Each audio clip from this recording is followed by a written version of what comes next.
జై శ్రీరామ.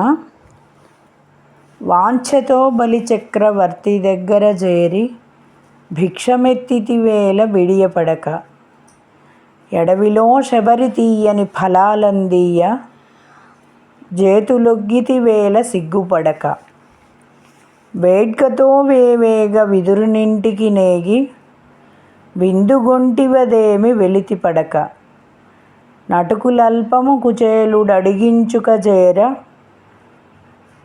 బొక్కసాగితివేళ లెక్కగొనక, భక్తులకు నీవు పెట్టుట భాగ్యమౌను వారికాశించితివి తిండి వాడవగుచు, భూషణ వికాస శ్రీ ధర్మపుర నివాస దుష్ట సంహార నరసింహ దురిత దూర.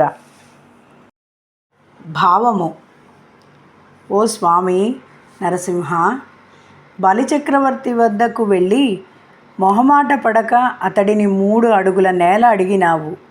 ఎందుకు? అడవియందు శబరి ఎంగిలి చేసి ఇచ్చిన తీయని ఫలములను చక్కగా స్వీకరించావు. ఎందుకు సిగ్గుపడలేదు? మిక్కిలి వేగముతో విదురునింటికి పోయి సంతోషముగా విందు భోజనము చేసినావు.